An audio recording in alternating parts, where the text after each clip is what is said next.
بسم الله الرحمن الرحيم.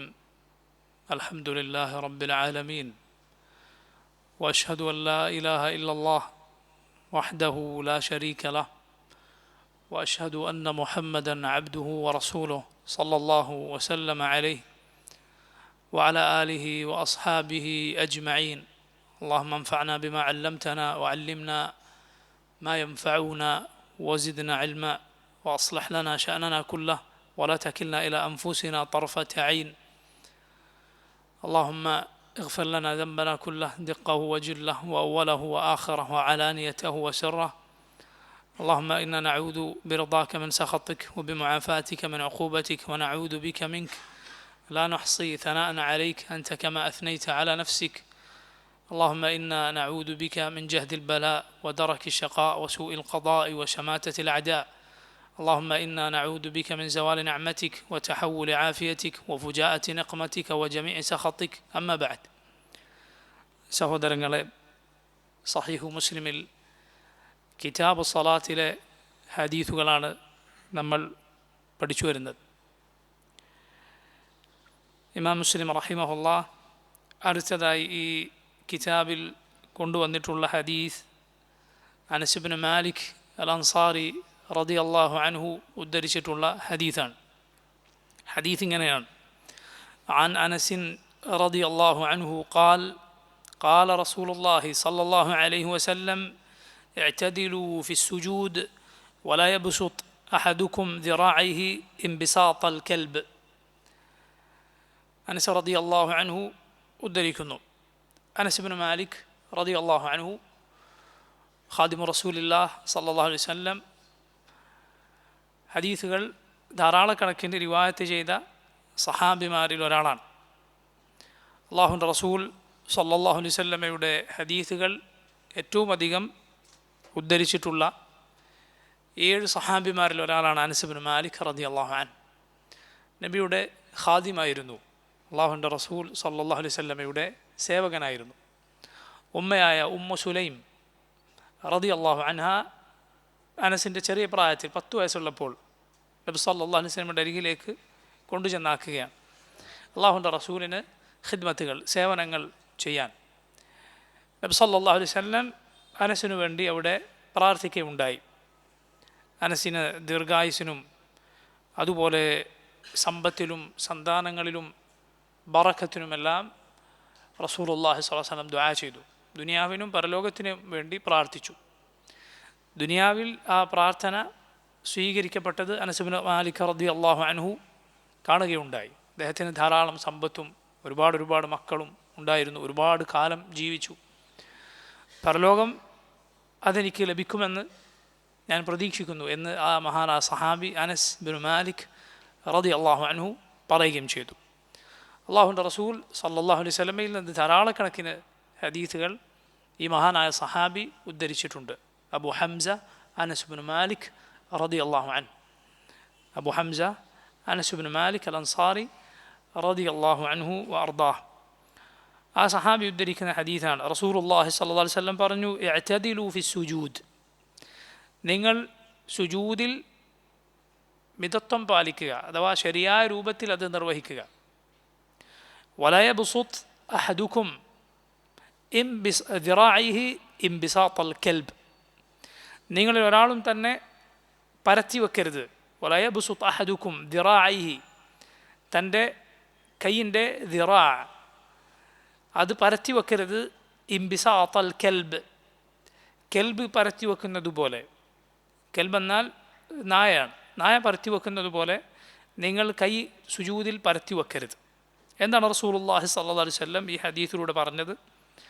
ആദ്യം പറഞ്ഞു നോക്കൂ: ഇഅ്തദിലു ഫി സുജൂദ്, നിങ്ങൾ സുജൂദിൽ ഇഅ്തിദാൽ പാലിക്കുക, അഥവാ സുജൂദ് അതിൻ്റെ ശരിയായ രൂപത്തിൽ നിർവഹിക്കുക എന്ന്.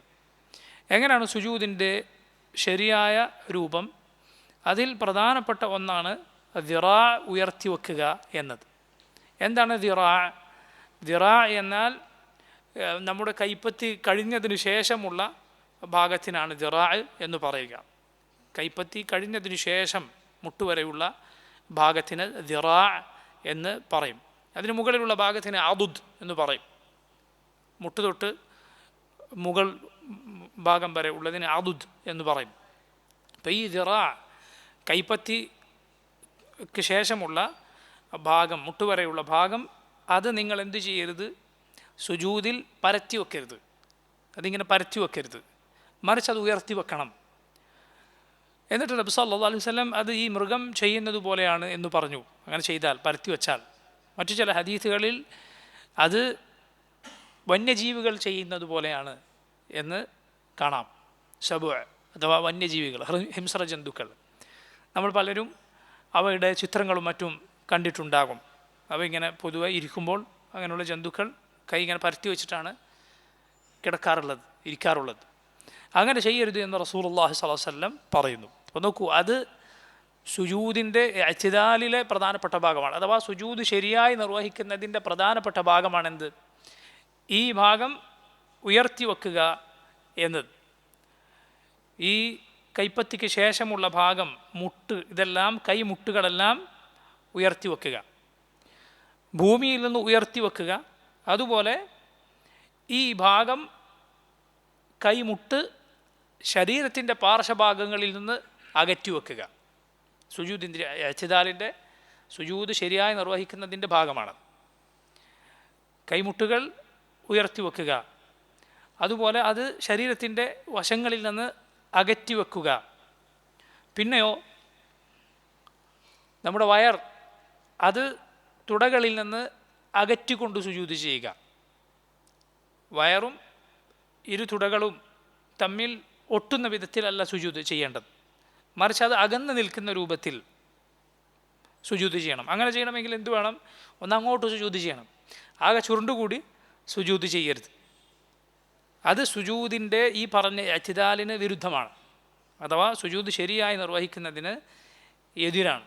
അത് ഇങ്ങനെ നിർവഹിച്ചാൽ അതാണ് വിനയം നിറഞ്ഞ സുജൂദ്, ശരിയായ സുജൂദ്. മാത്രമല്ല, ഈ രൂപത്തിൽ നിർവഹിച്ചാലാണ് നെറ്റിയും മൂക്കുമെല്ലാം ശരിയായ രൂപത്തിൽ നിലത്ത് പതിക്കുക. ശരിയായ രൂപത്തിൽ നിലത്ത് പതിക്കുക അപ്പോഴാണ്. പല പണ്ഡിതന്മാരും പറഞ്ഞത് കാണാം, ഒരാൾ തൻ്റെ കൈപ്പത്തിയിൽ ഊന്നാതെ കൈൻ്റെ ഈ ഭാഗം, കൈപ്പത്തിക്ക് ശേഷമുള്ള ഭാഗവുമെല്ലാം നിലത്ത് പരത്തി വച്ചാൽ അയാളുടെ മുഖത്തായിരിക്കും ഊന്നി സുജൂദ് നിർവഹിക്കുന്നത്. മുഖമായിരിക്കും നിലത്ത് വല്ലാതെ ഊന്നിപ്പോകുന്നത്. അത് സുജൂദ് തശ്വീശിലാക്കി കളയും. അഥവാ ശ്രദ്ധയോടെ നന്നായി ദുആ ചെയ്ത് ശരിയായ രൂപത്തിൽ സുജൂദ് നിർവഹിക്കുന്നതിന് അത് തടസ്സമായി തീരും. മറിച്ച് ഈ പറഞ്ഞതുപോലെ വെച്ചാൽ ശരീരത്തിൻ്റെ ഈ ഭാഗങ്ങൾ ശ്രദ്ധിച്ചുകൊണ്ട് കൈമുട്ടുകൾ ഭൂമിയിൽ നിന്നും ശരീരത്തിൻ്റെ വശത്തു നിന്നും അകറ്റി ഉയർത്തി വെക്കുക, വയറ് കാൽത്തുടകളിൽ നിന്ന് അകറ്റി വെക്കുക. അതുപോലെ വിരലുകൾ അത് ഖിബ്ലക്ക് നേരെ വരുന്ന രൂപത്തിൽ മടക്കി വെക്കുക. സുജൂദിൽ കാൽവിരലുകൾ ഖിബ്ലക്ക് നേരെ വരുന്ന രൂപത്തിൽ മടക്കി വെക്കുക. ഇങ്ങനെയെല്ലാം ചെയ്താൽ നോക്കൂ നിങ്ങൾ, അത് ശരിയായ സുജൂദാണ്. അതുപോലെ നെറ്റിയും മൂക്കുമെല്ലാം ശരിയായ രൂപത്തിൽ നിലത്ത് പതിഞ്ഞു നിൽക്കാൻ അതാണ് കാരണമാവുക. മാത്രമല്ല, ഈ രൂപത്തിൽ, ഈ ഒരു രൂപം മടിയോടെ നിസ്കരിക്കുന്ന ആളുകളുടെ നിസ്കാരത്തിൻ്റെ രൂപമല്ല, മറിച്ച് അത് ഉന്മേഷത്തോടെ നിസ്കാരം നിർവഹിക്കുന്നവരുടെ സുജൂദിൻ്റെ രൂപമാണ്. അല്ലാഹുവിൻ്റെ റസൂൽ സല്ലല്ലാഹു അലൈഹി വസല്ലം യഅ്തദിലു ഫി സുജൂദ്, നിങ്ങൾ സുജൂദ് ശരിയാംവണ്ണം നിർവഹിക്കുക എന്ന് പറഞ്ഞതിനു ശേഷം ശരിയാംവണ്ണം ആകാതെ സുജൂദ് അത് തെറ്റായ രൂപത്തിലേക്ക് പോകുന്നതിന് ഒരു ഉദാഹരണം പറയുകയും അങ്ങനെ ചെയ്യരുതെന്ന് പറയുകയും ചെയ്തു. അതാണ് ഈ പറഞ്ഞത്. വലാ യബ്സുത്ത് അഹദുക്കും ദിറാഅഹി, നിങ്ങൾ ഒരാളും തൻ്റെ ദിറാ എന്നാൽ ഞാൻ നേരത്തെ പറഞ്ഞു കൈപ്പത്തിക്ക് ശേഷമുള്ള ഭാഗം, മുട്ടുവരെയുള്ള ഭാഗം, അത് പരത്തി വെക്കരുത്. ഇംബിസാത്ത് അൽ കെൽബിനെ പോലെ. എന്തുകൊണ്ടാണ് അല്ലാഹുവിൻ്റെ റസൂൽ സല്ലല്ലാഹു അലൈഹി വസല്ലം ഈ ഒരു ജന്തുവിനോട് അതിനെ, ആ ഹൈഅത്തിനെ, ആ രൂപത്തെ ഉപമിച്ചിട്ടുള്ളത്? അത് തംഫീറിന് വേണ്ടിയാണ്. അഥവാ കേൾക്കുമ്പോൾ തന്നെ ഒരാൾക്ക് അങ്ങനെ ചെയ്യാതിരിക്കാൻ തോന്നാൻ, അതിനോടൊരകൽച്ച തോന്നാൻ റസൂലുള്ളാഹി സ്വല്ലല്ലാഹു അലൈഹി വസല്ലം അതുകൊണ്ടാണ് അങ്ങനെ ഉപമിച്ചിട്ടുള്ളത്. ചില മോശ പ്രവർത്തികളെ ഇങ്ങനെയുള്ള ജന്തുക്കളോട് ഉപമിക്കുക അത് ഒരു തംഫീറിന് വേണ്ടി എന്ന് പറയും. അഥവാ നേരായ ബുദ്ധിയുള്ള ശുദ്ധപ്രകൃതിയുള്ള ഈമാനുള്ള ഒരാൾക്കത് കേട്ടാൽ പിന്നെ അത് ചെയ്യാൻ തോന്നുകയില്ല. കാരണം മോശമായ ഉദാഹരണം ആരാണ് ഇഷ്ടപ്പെടുക? മോശമായ ഉപമകൾ തനിക്ക് വന്നു ചേരുന്നത് ആരാണ് ഇഷ്ടപ്പെടുക? ഖുർആനിൽ അല്ലാഹു റബ്ബുൽ ആലമീൻ ചില കാര്യങ്ങൾക്ക്, ചില തെറ്റുകൾക്ക് അങ്ങനെയുള്ള ഉദാഹരണങ്ങൾ പറഞ്ഞത് അതുകൊണ്ടാണ്. മസലുൽ ലദീന ഹുമ്മലു തൗറാത ثم لم يحملوها كمثل الحمار يحمل أسفارا بئس مثل القوم الذين كذبوا بآيات الله والله لا يهدي القوم الظالمين. തൗറാത്ത് വഹിക്കാൻ ഏൽപ്പിക്കപ്പെടുകയും എന്നിട്ട് അത് വഹിക്കാതിരിക്കുകയും ചെയ്തവർ, അഥവാ അത് പാലിക്കാൻ, അതനുസരിച്ച് ജീവിക്കാൻ ഏൽപ്പിക്കപ്പെട്ടവർ, പണ്ഡിതന്മാർ, എന്നിട്ട് അത് ഏറ്റെടുക്കാതിരിക്കുകയും ചെയ്തവർ, കമസലിൽ ഹിമാർ യഹ്മിലു അസ്ഫാറ, സിഫറുകൾ അഥവാ ഏടുകൾ, പുസ്തകത്തിൻ്റെ കെട്ടുകൾ മുതുകത്ത് ചുമന്നു കൊണ്ടുപോകുന്ന കഴുതകളെ പോലെയാണവർ. സുബ്ഹാനല്ലാഹ്, അതിൻ്റെ പുറത്ത് എത്ര വലിയ വിജ്ഞാനമുള്ള, എത്ര ഉപദേശങ്ങൾ നിറഞ്ഞ, എത്ര യുക്തിസഹമായ കാര്യങ്ങൾ രേഖപ്പെടുത്തിയ ഗ്രന്ഥങ്ങൾ വെച്ചു കെട്ടിയാലും അതിനെന്തു പ്രയോജനമാണുള്ളത്? അത് വിവരക്കേടിന്, അവിവേകത്തിന് ഉദാഹരണമായി പറയുന്ന ഒരു ജന്തുവാണ്. അതിനോട് ഉപമിച്ചു റബ്ബ് സുബ്ഹാനഹു വ തആല. എന്തിനു വേണ്ടിയാണ് യഹൂദികളെ അള്ളാഹു അങ്ങനെ പറഞ്ഞത്? ഈ ഉമ്മത്തിലുള്ള താക്കീതാണ്.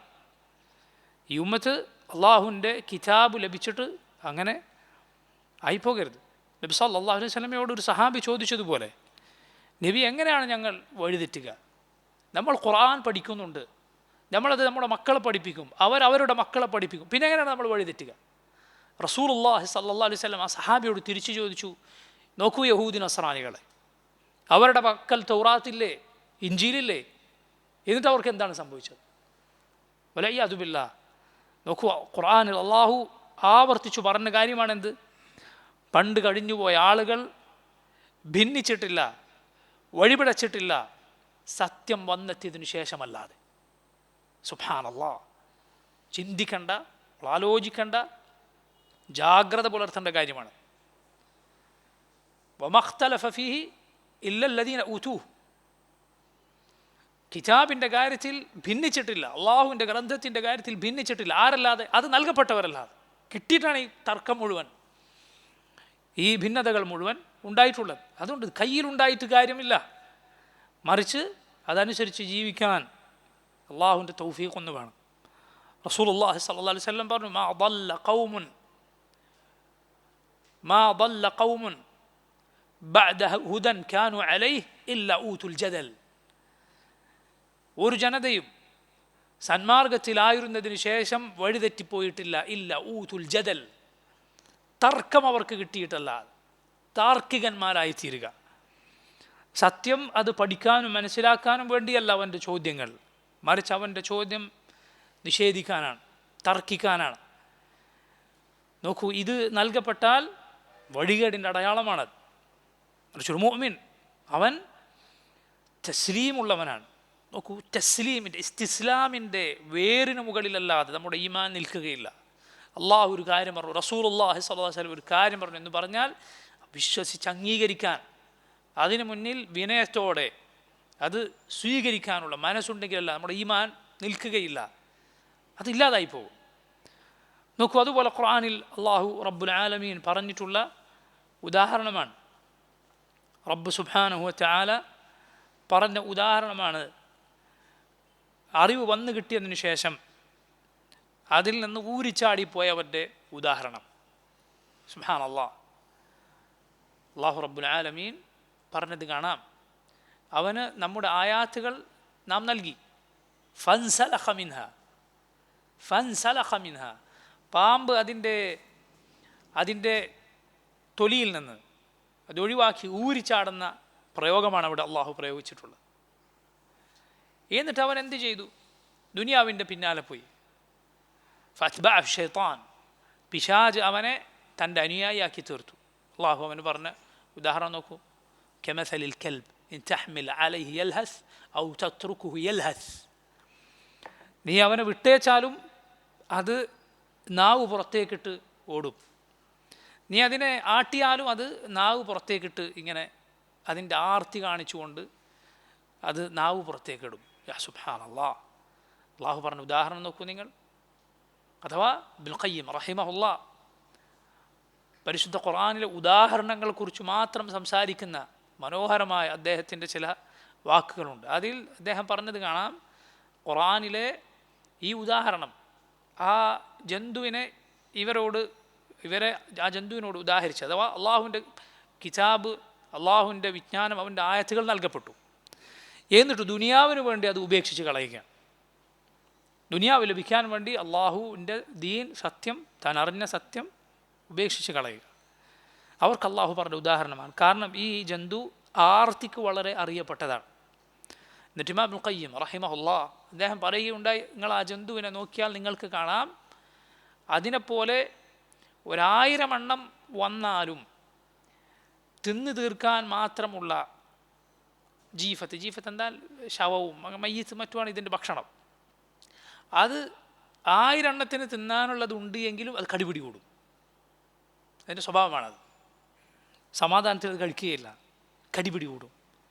ആർത്തിക്ക് വളരെ അറിയപ്പെട്ട ഒരു ജന്തുവാണ്. അതിനോട് അള്ളാഹു ഇങ്ങനെയുള്ള ആളുകളെ ഉദാഹരിച്ചിരിക്കും, അവർക്ക് ഉദാഹരണമായി പറഞ്ഞിരിക്കുന്നു. എന്തിനാണ് അള്ളാഹു റബ്ബുൽ ആലമീൻ പറയുന്നത്? റബ്ബ് സുബ്ഹാനഹു വ തആല അവൻ്റെ കിതാബിൽ മോശമായ പദങ്ങൾ ഉപയോഗിച്ചതാണോ? വലയ്യാദുബില്ലാ, ഒരിക്കലുമല്ല. നമ്മുടെ റസൂൽ സല്ലല്ലാഹു അലൈഹി വസല്ലം അവിടുന്ന് ഒരിക്കലും ഫാഹിഷത്ത് പറയുന്നവരായിരുന്നില്ല, മുതഫഹിഷായിരുന്നില്ല. എന്താണ് പണ്ഡിതന്മാർ അതിന് വ്യാഖ്യാനം നൽകിയിട്ടുള്ളത്? നബി സല്ലല്ലാഹു അലൈഹി വസല്ലം അവിടുന്ന് ചീത്ത അശ്ലീലം സംസാരിക്കുക റസൂലുള്ളാഹി സ്വല്ലല്ലാഹു അലൈഹി വസല്ലമയുടെ രീതിയായിരുന്നില്ല. വല മുതഫഹിഷൻ. തഫഹുഷ് എന്നാൽ എന്താണ്? പൊതുവേ അശ്ലീലം പറയുക അവൻ്റെ സ്വഭാവമല്ല. പക്ഷേ ചിലപ്പോൾ ചില ആളുകളുണ്ടാവും, ആളുകളെ ചിരിപ്പിക്കാനോ ചില ആളുകളുടെ മുന്നിൽ താൻ വലിയ കേമനാണെന്ന് പറയാനോ നടിക്കാനോ മറ്റോ വെറുതെ വൃത്തികേട് പറയും, അശ്ലീലം പറയും. ഇത് തലതിരിഞ്ഞ ബുദ്ധിയാണ്. അശ്ലീലം പറഞ്ഞാൽ താൻ വലിയ കേമനാകും എന്ന് തോന്നുന്നത് അത് വിഡ്ഢിത്തമാണ്. അങ്ങനെ നബി സല്ലല്ലാഹു അലൈഹി വസല്ലം കരുതി കൂട്ടി പറയുകയോ അല്ലെങ്കിൽ റസൂലുള്ളാഹി സ്വല്ലല്ലാഹു അലൈഹി വസല്ലമയുടെ സ്വഭാവമോ ആയിരുന്നില്ല. നബി അത് പറഞ്ഞു ശീലമുള്ള ആൾ അത് പറഞ്ഞുകൊണ്ടിരിക്കും. അങ്ങനെയും നബി സല്ലല്ലാഹു അലൈഹി വസല്ലം ആയിരുന്നില്ല. ആളുകളെ രസിപ്പിക്കാനോ അല്ലെങ്കിൽ മറ്റെന്തെങ്കിലും കാര്യത്തിന് അത് ഏച്ചുകെട്ടി പറയുന്നവരോ ആയിരുന്നില്ല സല്ലല്ലാഹു അലൈഹി വസല്ലം. മറിച്ച് റസൂലുള്ളാഹി സ്വല്ലല്ലാഹു അലൈഹി വസല്ലം ഏറ്റവും മനോഹരമായ സംസാരം സംസാരിച്ചവരായിരുന്നു.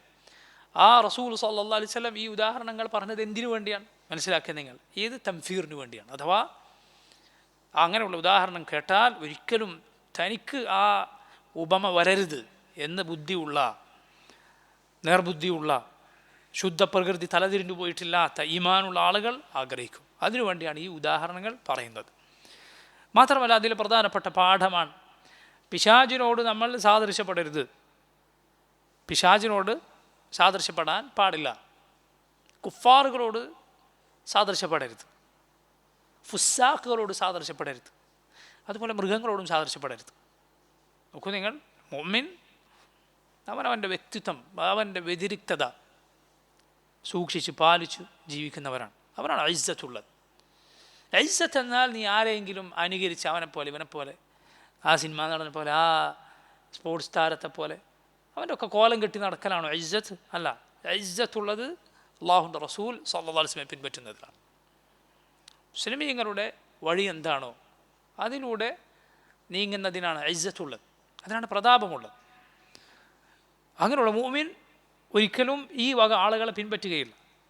കുഫാറുകൾക്ക് പ്രത്യേകമായ അവരുടേത് മാത്രമായി അറിയപ്പെട്ടിട്ടുള്ള ശീലങ്ങളോ ആചാരങ്ങളോ അവൻ സ്വീകരിക്കുകയില്ല. അവരുടേത് മാത്രമായി അറിയപ്പെട്ടത് അതല്ല. മനുഷ്യരെന്ന നിലക്ക് മൊത്തത്തിൽ ആളുകൾ ചെയ്യുന്ന കാര്യങ്ങളുണ്ടാവും, അത് മനുഷ്യനെന്ന നിലക്ക് അവൻ ആവശ്യമാണ്.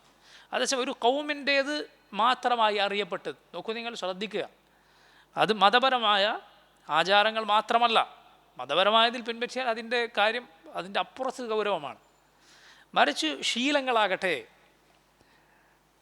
ചില കർമ്മങ്ങളാകട്ടെ, ചില രീതികളാകട്ടെ ഒരു ഖൗമിൻ്റെതായി അറിയപ്പെട്ടിട്ടുണ്ടോ ഒരു മുഅ്മിനിന് ചെയ്യുക പാടില്ല. അതുപോലെ നോക്കൂ, ഫുസ്സാക്കുകൾ ചില തനി തോന്നിവാസികളായി വൃത്തികെട്ട ആളുകളായി അശ്ലീലത്തിൻ്റെ ആളുകളുടേതായി അറിയപ്പെട്ട അവരുടെ ശീലങ്ങൾ ഒരു മുഅ്മിൻ സ്വീകരിക്കുകയില്ല. നോക്കൂ നിങ്ങൾ, ഇത് മനുഷ്യൻ്റെ സാമാന്യ ബുദ്ധിയോട് യോജിക്കുന്ന കാര്യമാണ്. നിങ്ങൾ നോക്കൂ, ഒരു നാട്ടിൽ മോശക്കാരികളായ ദുർനടപ്പുകാരികളായ സ്ത്രീകളുടേതായി അറിയപ്പെട്ട ഒരു വേഷമോ ഒരു രീതിയോ ഉണ്ട് എങ്കിൽ ഒരു മാന്യമായ കുടുംബത്തിലെ ഒരു പെണ്ണ് ആ വേഷം ധരിച്ച് പുറത്തിറങ്ങും? ഒരിക്കലുമില്ല. അവരുടേതായി അത് അറിയപ്പെട്ടിട്ടുണ്ട് ഒരു നാട്ടിൽ, ചെയ്യുകയില്ല. സുബ്ഹാനല്ലാഹ്. എത്രത്തോളം ചില നാടുകളിൽ ഉണ്ട് എന്ന് ചിലർ പറഞ്ഞു കേട്ടിട്ടുണ്ട്. ചില നാടുകളിൽ സ്ത്രീകൾ ധരിക്കുന്ന ഹാൻഡ് ബാഗ് അത് ധരിക്കാതെ ഒന്നുമില്ലാതെ കൈയും വീശി പോകുന്ന സ്ത്രീകളെ മോശക്കാരികളായ ദുർനടപ്പുകാരികളായ സ്ത്രീകളാണ് പൊതുവെ അങ്ങനെ എന്ന് ചില നാടുകളിൽ ഒരു പതിവുണ്ടത്രേ. അതുകൊണ്ട് ആ നാട്ടിലെ സാധാരണ സ്ത്രീകൾ, മാന്യമായ കുടുംബത്തിൽ നിന്ന് വരുന്ന സ്ത്രീകൾ ഒരിക്കലും അങ്ങനെ പുറത്തിറങ്ങുകയില്ല. ചില നാടുകളുടെ കാര്യമാണ് ഞാൻ പറയുന്നത്. ഇത് ധരിച്ചിട്ട് മാത്രമേ പുറത്തിറങ്ങുള്ളൂ. എന്തുകൊണ്ടാണ്? കാരണം അത് മനുഷ്യൻ്റെ സാമാന്യ ബുദ്ധിയോട് യോജിക്കുന്ന ഏതെങ്കിലും ഒരു വൃത്തികേടിന് അറിയപ്പെട്ട കൗമിന് ഒരു സ്വഭാവം ഉണ്ടെങ്കിൽ അത് ചെയ്യരുത് എന്നത്. ഒരു മുഅ്മിൻ ഇതുപോലെ അവൻ ഈ പറയപ്പെട്ട വിഭാഗങ്ങൾക്കിടേതായി അറിയപ്പെട്ടത് ഉണ്ട് എങ്കിൽ അവൻ അതിൽ നിന്ന് മാറി നിൽക്കും. അതുപോലെ നോക്കൂ, ഇബ്ലീസ്, പിശാച് അവനോട് സാദൃശ്യപ്പെടുന്ന കാര്യങ്ങൾ ചെയ്യരുത് എന്ന് റസൂലുള്ളാഹി സല്ലല്ലാഹു അലൈഹി വസല്ലം പറഞ്ഞിട്ടുണ്ട്. നബി സല്ലല്ലാഹു അലൈഹി വസല്ലം പറഞ്ഞു, നിങ്ങൾ ഭക്ഷണം കഴിക്കുകയാണെങ്കിൽ വലത് കൈ കൊണ്ട് ഭക്ഷണം കഴിക്കുക, കുടിക്കുകയാണ് എങ്കിൽ വലത് കൈ കൊണ്ട് കുടിക്കുക. ഫഇന്ന ശൈത്താന യഅകുലു ബിശിമാലിഹി വയശ്റബു ബിശിമാലിഹി. പിശാച് അവൻ്റെ ഇടത് കൈ കൊണ്ട് തിന്നും, ഇടത് കൈ കൊണ്ട് കുടിക്കും.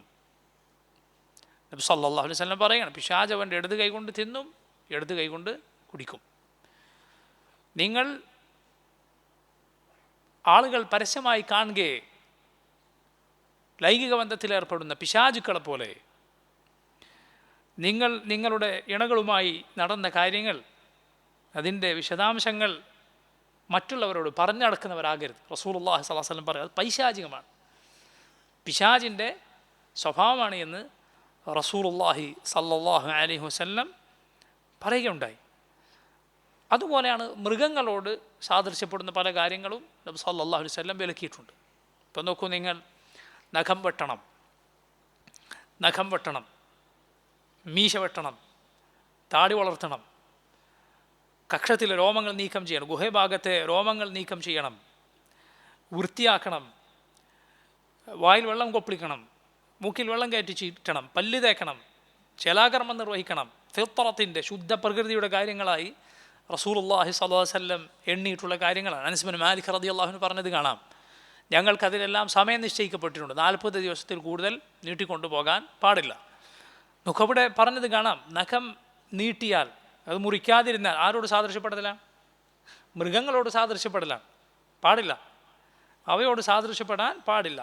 അപ്പോൾ നോക്കൂ, ആ പാഠം ഇതുപോലുള്ള ഹദീസുകളിലുണ്ട്. നിസ്കരിക്കുമ്പോൾ നമ്മുടെ ഹൈഅത്ത്, നമ്മുടെ രൂപം ശ്രദ്ധിക്കുക. നബി സല്ലല്ലാഹു അലൈഹി വസല്ലം പറഞ്ഞെടുത്തു.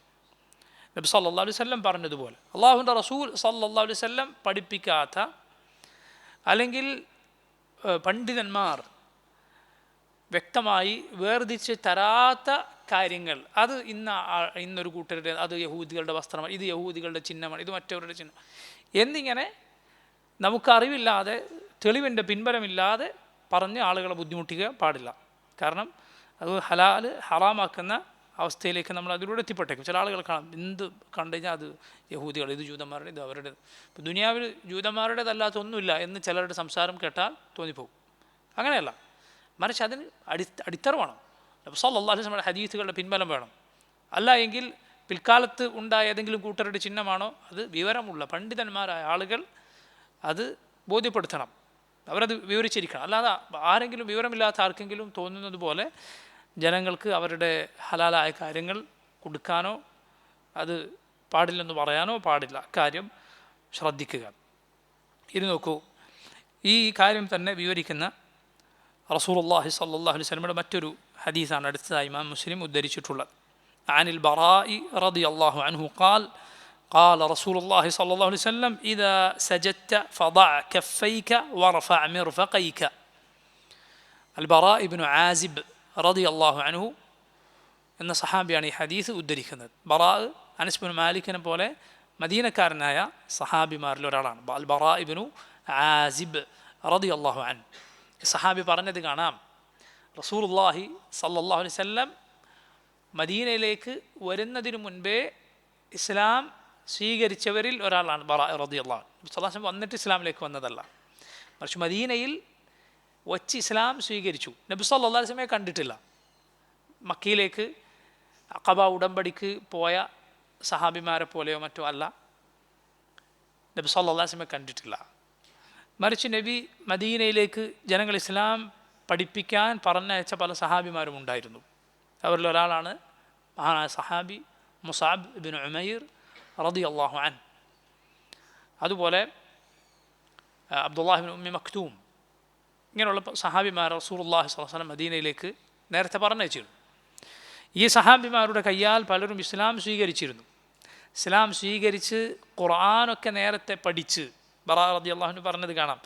ഇന്ന സൂറത്ത് സബ്ബിഹ് ഇസ്മ റബ്ബിക്കൽ അഅല പോലെയുള്ള സൂറത്ത് റസൂലുള്ളാഹി സ്വല്ലല്ലാഹു അലൈഹി വസല്ലം വരുന്നതിന് മുമ്പേ അതൊക്കെ പഠിച്ച് നബിയെ കാത്തിരിക്കുക.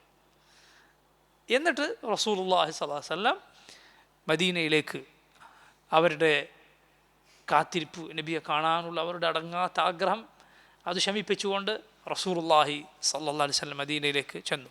അങ്ങനെയുള്ള സഹാബിമാരിൽ ഒരാളാണ് ബറാ ഇബ്നു ആസിബ് റളിയല്ലാഹു അൻഹു. ആ സഹാബി പറയുന്നു, ഖാല റസൂലുള്ളാഹി സ്വല്ലല്ലാഹു അലൈഹി വസല്ലം, അല്ലാഹുവിൻ്റെ റസൂൽ സ്വല്ലല്ലാഹു അലൈഹി വസല്ലം പറഞ്ഞിരിക്കുന്നു, ഇദാ സജദ്ത ഫദഅ കഫൈക വർഫഅ മിർഫഖൈക. നമുക്ക് വളരെ എളുപ്പത്തിൽ പഠിക്കാവുന്ന ഹദീസാണ്. ബറാ റളിയല്ലാഹു അൻഹു ഉദ്ധരിച്ച ഹദീസ്, ഇദാ സജദ്ത ഫദഅ കഫൈക വർഫഅ മിർഫഖൈക. ഇദാ സജദ്ത, നീ സുജൂദ് ചെയ്യുകയാണ് എങ്കിൽ, ഫദഅ, നീ വെക്കുക, കഫൈക, നിൻ്റെ രണ്ട് കഫുകൾ. എന്താണ് കഫ്? കഫ് എന്നാൽ കൈപ്പത്തികളാണ്. കഫ്, അതിന് കഫ് എന്ന് പേര് വരാനുള്ള കാരണം ചിലർ പറഞ്ഞത് കാണാം. കഫ എന്നാൽ തടുക്കുക എന്നാണ്. കഫ, ഒരാൾ തൻ്റെ നേരെ എന്തെങ്കിലും അപകടം വരുമ്പോൾ ഈ കൈകൾ കൊണ്ട്, കൈപ്പത്തികൾ കൊണ്ട് തടുക്കും, തൻ്റെ മുഖത്തിന് നേരെയോ മറ്റോ വരുമ്പോൾ. നിൻ്റെ കഫുകൾ, രണ്ട് കൈപ്പത്തികൾ വെക്കുക. വർഫ, നീ ഉയർത്തുക, മിർഫഖൈക്. മിർഫഖ് എന്താണ്? മിർഫഖ് കൈയിൻ്റെ, കൈമുട്ടിനാണ് എന്ത് പറയാം? മിർഫഖ്. ഖുർആനിൽ അല്ലാഹു പറഞ്ഞില്ലേ, ഇദാ ഖുംതും ഇല സ്വലാത്തി ഫഗ്സിലൂ വുജൂഹക്കും വഅയ്ദിയക്കും ഇലൽ മറാഫിഖ്. നിങ്ങൾ നിസ്കരിക്കാൻ ഉദ്ദേശിച്ചാൽ വുദൂ ചെയ്യുക, മുഖം കഴുകുക, കൈകൾ കഴുകുക, ഇലൽ മറാഫിഖ്, ഏതുവരെ? മറാഫിഖ് വരെ. മിർഫഖിൻ്റെ ജംആണ് മറാഫിഖ്, മിർഫഖിൻ്റെ ബഹുവചനമാണ്. കൈമുട്ടിനാണ് മിർഫഖ് എന്ന് പറയുക. അതുപോലെ സന്ധികൾക്ക് പൊതുവെ അത് പറയും. ഒന്ന് മറ്റൊന്നിനോട് കൂടിച്ചേരുന്ന ഭാഗം എന്നാണ് അതിൻ്റെ യഥാർത്ഥത്തിലുള്ള അർത്ഥം. ഇവിടെ ഉദ്ദേശം എന്താണ്? കൈമുട്ട്. ഇത് കൈമുട്ടെന്ന് പറഞ്ഞാൽ അവിടെ വരെയുള്ള എല്ലും അതിന് മുകളിലുള്ള എല്ലും തമ്മിൽ കൂടിച്ചേർന്ന ഭാഗമാണല്ലോ അത്. അപ്പോൾ നോക്കൂ, ഒന്നിനോട് കൂട്ടി വെച്ചതിന് എന്തു പറയും? മുറഫഖ് എന്ന് പറയും. ഇപ്പം നമ്മളൊരു കത്തയക്കുകയാണ്, ആ കത്തിൻ്റെ കൂടെ മറ്റെന്തെങ്കിലും ഒരു കടലാസ് വെക്കുകയാണ്, അപ്പോൾ അതിനെന്തു പറയും? മുറഫഖ്, അതിൻ്റെ കൂടെ ചേർത്തത്. ഒന്നിൻ്റെ കൂടെ അറ്റാച്ച് ചെയ്യുന്നതിന് എന്തു പറയും?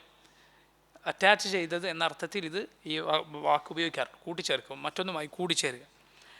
അപ്പോൾ നോക്കൂ, റസൂലുള്ളാഹി സ്വല്ലല്ലാഹു അലൈഹി വസല്ലം പറയുന്നു, വർഫഅ മിർഫഖൈക, നിൻ്റെ ഇരു കൈമുട്ടുകൾ ഉയർത്തി വെക്കുക. കൈപ്പത്തി നിലത്ത് വെക്കുക, കൈമുട്ടുകൾ ഉയർത്തി വെക്കുക, കൈമുട്ടുകൾ ഉയർത്തി വെക്കുക എന്ന് റസൂലുള്ളാഹി സ്വല്ലല്ലാഹു അലൈഹി വസല്ലം പറഞ്ഞിരിക്കുന്നു. ഇവിടെ നോക്കൂ, നിങ്ങൾ സുജൂദ് ചെയ്യുകയാണെങ്കിൽ ഫദഅ കഫൈക, നിൻ്റെ കൈപ്പത്തികൾ വെക്കുക. എവിടെ വെക്കണം? നിലത്ത് വെക്കണം. മറ്റ് ഹദീസുകളിൽ വന്നതുപോലെ ഒന്നുകിൽ ചെവിക്ക്, ഇരു ചെവികൾക്ക് സമാനമായി സുജൂദിൽ പോകുമ്പോൾ കൈപ്പത്തികൾ എവിടെയാണ് നിലത്ത് വെക്കേണ്ടത്? ഒന്നുകിൽ ഇരു ചെവികൾക്ക് നേരെ, അല്ലെങ്കിലോ ചുമലുകൾക്ക് നേരെ. ചെവിക്കാൾ മുകളിലുമല്ല, ചുമലിനേക്കാൾ താഴെയുമല്ല. ഒന്നുകിൽ ചെവിക്ക് നേരെ, അല്ലെങ്കിൽ ചുമലുകൾക്ക് നേരെ. നിങ്ങൾ പലപ്പോഴും ആളുകൾ അവരുടെ ഈ നബി സല്ലല്ലാഹു അലൈഹി വസല്ലം പറഞ്ഞ ദിറാ അഥവാ നിലത്ത് വെക്കാൻ പാടില്ലാത്ത ഭാഗം നിലത്താകുന്നത് പലരും കുറേ അങ്ങോട്ട് കൈവെക്കുമ്പോഴാണ്. ശ്രദ്ധിച്ചാൽ മനസ്സിലാവും. കുറേ അങ്ങോട്ട് കൈവെക്കുക, ചെവിക്ക് മുകളിലേക്ക് അങ്ങ് കൈവച്ചാൽ പൊതുവെ എന്ത് സംഭവിക്കും? ഈ ഭാഗം താഴെ വെക്കാൻ പാടില്ലാത്തതും കൂടി നിലത്ത് പതിയും. അതേസമയം അത് ചെവിക്ക് നേരെയോ അല്ലെങ്കിൽ ചുമലിന് നേരെയോ വെച്ചാൽ പൊതുവെ എന്താണ് സംഭവിക്കുക? പൊതുവെ മുട്ട് അകലും, അത് പൊങ്ങും. അങ്ങനെയാണ് ചെയ്യേണ്ടത്. അതുകൊണ്ട് വെക്കേണ്ടത് ഒന്നുകിൽ ചെവികൾക്ക് നേരെ അല്ലെങ്കിൽ ചുമലുകൾക്ക് നേരെ. വെക്കുമ്പോൾ വിരലുകൾ എങ്ങനെയായിരിക്കണം? റസൂലുള്ളാഹി സ്വല്ലല്ലാഹു അലൈഹി വസല്ലം വെച്ചിരുന്നത് വിരലുകൾ ചേർത്ത് പിടിച്ചുകൊണ്ടാണ്. വിരലുകൾ വിടർത്തിയിട്ടല്ല, കൈപ്പത്തിയുടെ വിരലുകൾ വിടർത്തിയിട്ടല്ല റസൂലുള്ളാഹി സ്വല്ലല്ലാഹു അലൈഹി വസല്ലം സുജൂദിൽ കൈപ്പത്തികൾ വെച്ചിരുന്നത്, നിലത്ത് വെച്ചിരുന്നത്. മറിച്ച് ആ വിരലുകൾ ചേർത്ത് പിടിച്ചിട്ടാണ്, വിരലുകൾ ചേർത്ത് പിടിച്ചുകൊണ്ടാണ് അല്ലാഹുവിൻ്റെ റസൂൽ സ്വല്ലല്ലാഹു അലൈഹി വസല്ലം വെച്ചത്. കൈ ചുരുട്ടിയിട്ടല്ല, വിരലുകൾ ചുരുട്ടിയിട്ടല്ല, പക്ഷേ ചേർത്ത് പിടിച്ചുകൊണ്ട്, അത് വിടർത്താതെ. അതുപോലെ ഖിബ്ലക്ക് നേരെ വിരലുകൾ, ഖിബ്ലക്ക് നേരെ വിരലുകൾ ചേർത്ത് പിടിച്ചാലാണ് അത് ഖിബ്ലക്ക് നേരെയാവുക. അതല്ലെങ്കിൽ പരത്തിച്ച് അത് പല ദിശകളിലേക്ക്, അതല്ലാത്ത ദിശകളിലേക്ക് പോകും. അപ്പോൾ നോക്കൂ, നബി സല്ലല്ലാഹു അലൈഹി വസല്ലം ഫദഅ കഫൈക എന്ന് പറഞ്ഞാൽ അതിൽ ഇതൊക്കെ ഉൾപ്പെട്ടു. നിലത്ത് വെക്കുക, ചുമലുകൾക്ക് നേരെ അല്ലെങ്കിൽ ചെവികൾക്ക് നേരെ വിരലുകൾ ചേർത്ത് വെച്ചുകൊണ്ട്, അങ്ങനെയാണ് നബി സല്ലല്ലാഹു അലൈഹി വസല്ലം വെച്ചത്. ഖിബ്ലക്ക് നേരെ വെക്കുക. വർഫഅ മിർഫഖൈക, ഉയർത്തി വെക്കുക, കൈമുട്ടുകൾ ഉയർത്തി വെക്കുക.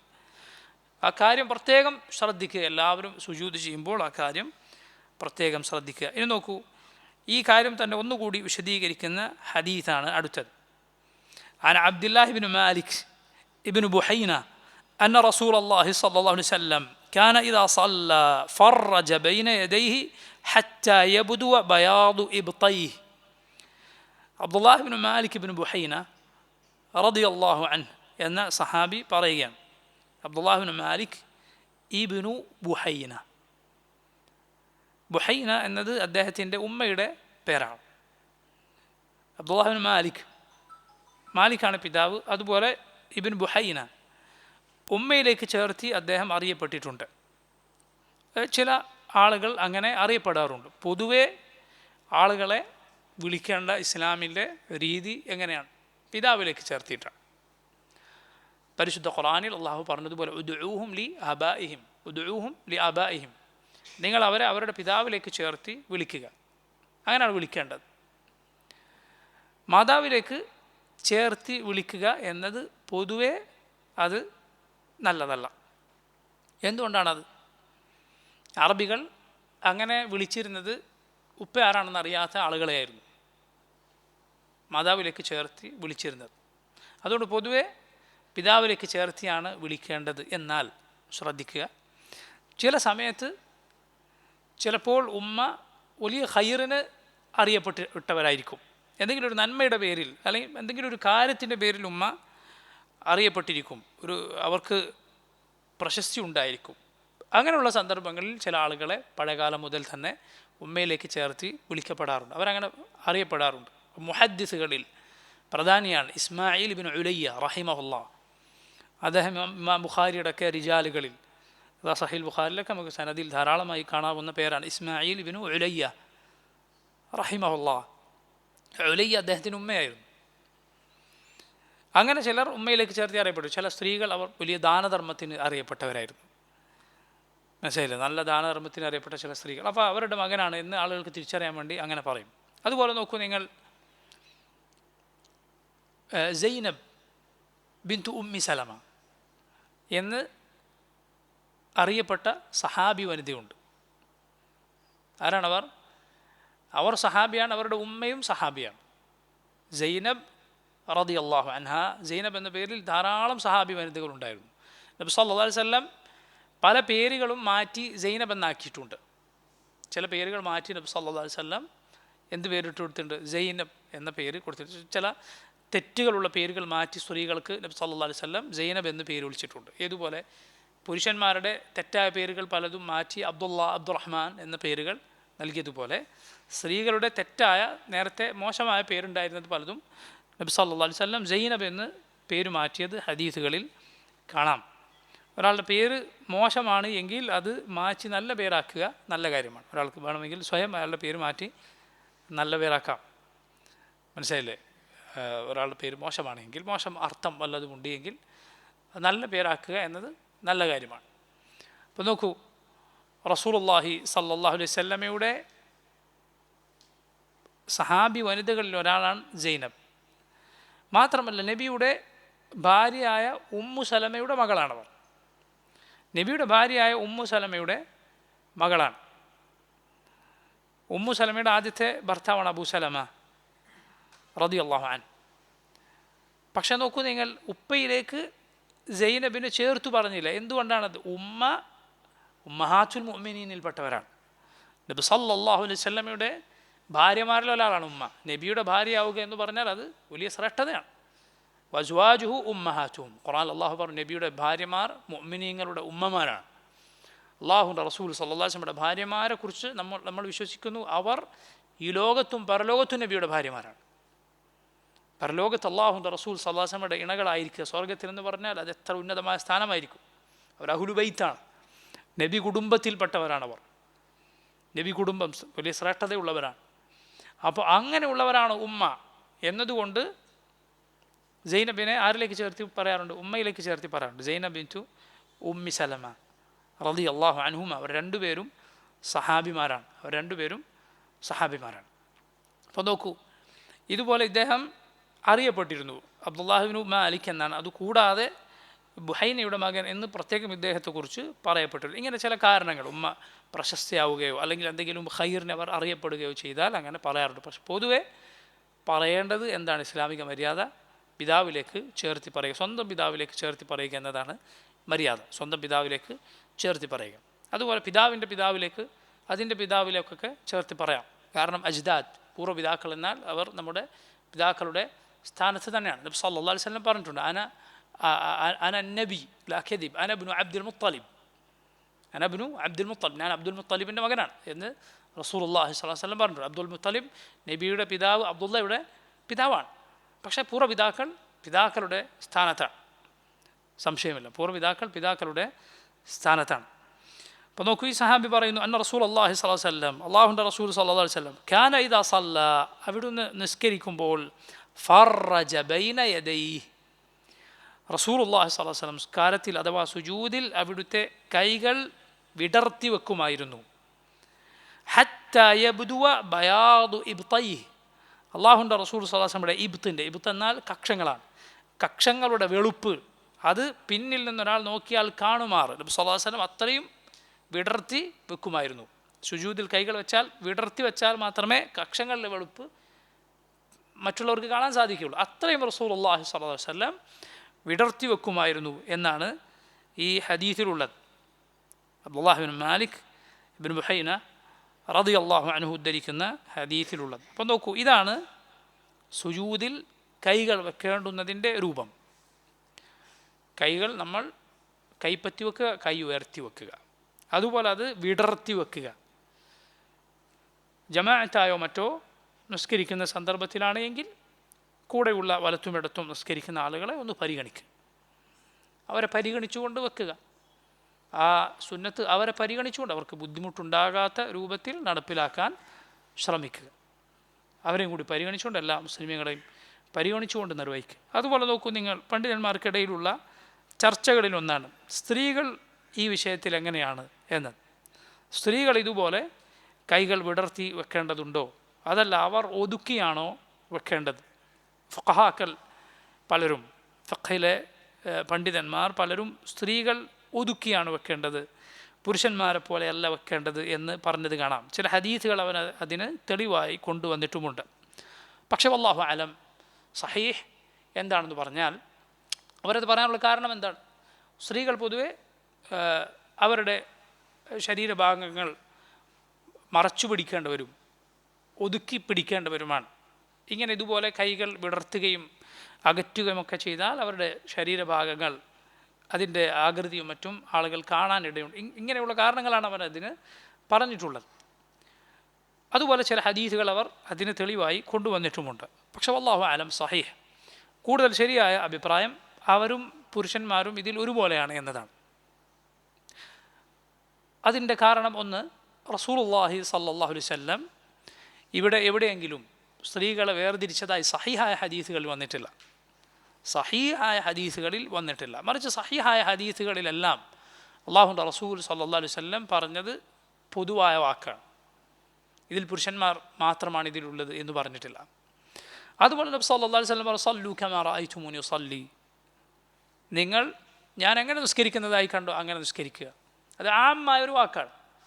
അതിൽ ആരെങ്കിലും പുരുഷന്മാരെ മാത്രമാണെന്ന് സൂചിപ്പിക്കുന്ന ഒരു പ്രയോഗമില്ല.